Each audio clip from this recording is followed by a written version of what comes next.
semacam itu. Apa contohnya Ustaz? Ada orang sedang dalam perjalanan dilakukannya sholat maghrib dan isya jamak takdim. Jamak takdim. Habis maghrib sholat isya. Habis itu dia lakukan ba'diyah maghrib ba'diyah isya.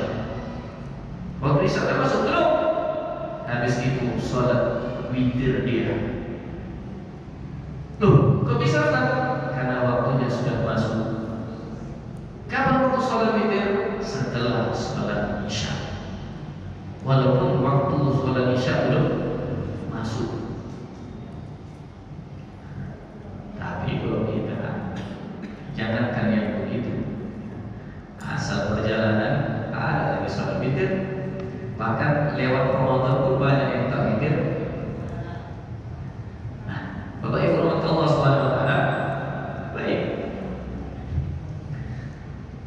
Sholat duha semasuk waktunya. Bapak Ibu Allah taala. Nah, sholat sunat yang punya waktu ini, Bapak Ibu,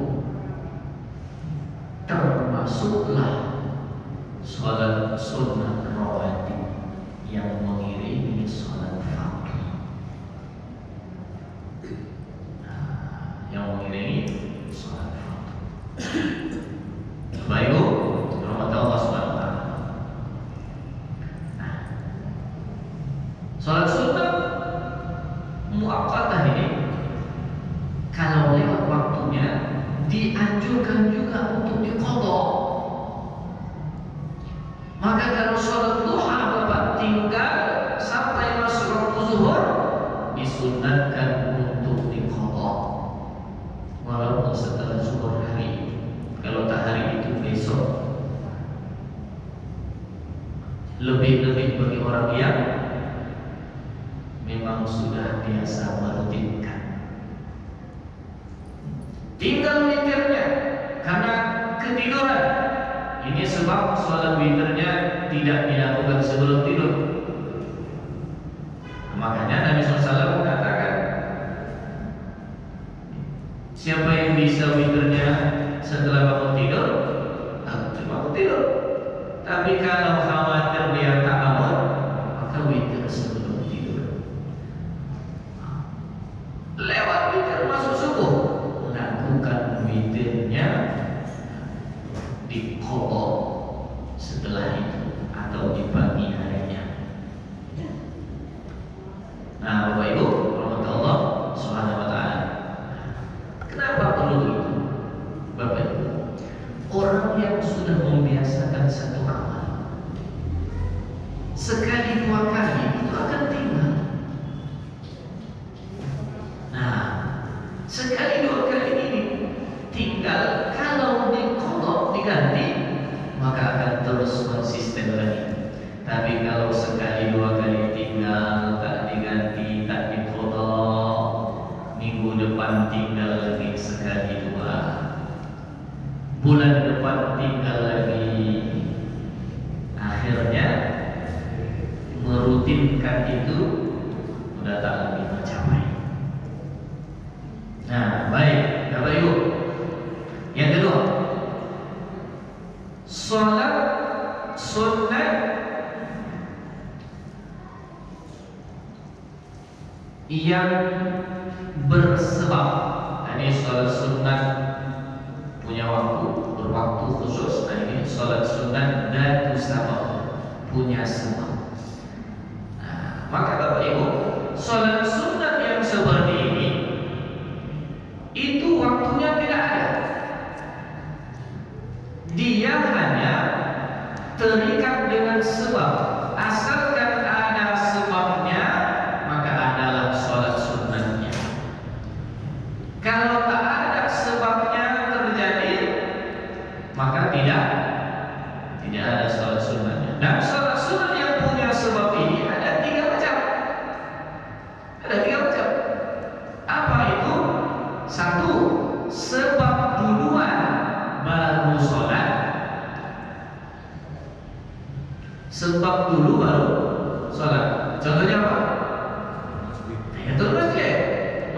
masjid dulu, baru ada sholat. Mau malam, mau siang, mau tengah malam. Nah, contoh lagi apa? Sholat sunat tawaf. Tawaf dulu, udah selesai baru sholat. Kalau tak tahu tawaf, tak ada sholat. Apalagi contohnya, ini yang biasa-biasa kita lakukan ya. Wudu. Kalau udah wudu, mau siang, mau malam, mau pagi, mau petang, disunatkan sholat. Tapi kalau tak wudu, ada sholat ini? Nah, sebab duluan baru sholat. Yang kedua, sebab belakangan sholat duluan. Contohnya apa? Contohnya apa? Sabar. Sholat sunat sabar. Ini saudara kita yang mau berangkat melaksanakan ibadah haji itu, Pak. Yang terbang malam ini tuh, mungkin dah terbang ya bagus. Nah, Bapak Ibu, itu sebabnya apa? Safar, karena mau mengadakan perjalanan. Tapi sholat sunat yang ini, sholat dulu baru sebab. Udah sholat, barulah memulai perjalanan. Kebalikan dari yang pertama tadi. Nah, Bapak Ibu, yang berikutnya ada contohnya lagi. Sholat sunat istikharah. Ini sholat sunat ini nanti kita sampaikan satu persatu, Pak. Ini pembagiannya dulu, masuk yang mana ini? Sholat sunat istikharah. Orang istikharah itu, Pak, sebabnya itu apa? Istikharah, minta pilihkan kepada Allah. Minta pilihkan itu kapan? Minta pilihkan itu setelah sholat. Maka ketika orang bingung memilih, disunatkan dia sholat istikharah. Habis sholat baru minta pilih kepada Allah. Allahumma inni astaghfiruka wa astaghfiruka, astaghfiruka bi qudratik wa astaghfiruka bi ilmik. Ya Allah, aku minta kepadamu, pilihkan dengan ilmu, karena Allah yang tahu mana yang terbaik untuk kita. Nah, Bapak Ibu, rahmat Allah Subhanahu wa taala. Salat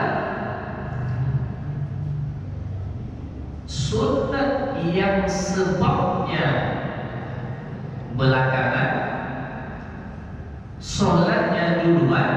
Ini Bapak Ibu, walaupun terikat dengan sebab, tapi pada waktu-waktu yang terlarang, dia tidak disunahkan. 5 waktu ini tidak disunahkan. Kapan itu? Setelah sholat subuh sampai matahari terbit, setelah sholat asar sampai matahari terbenam, pas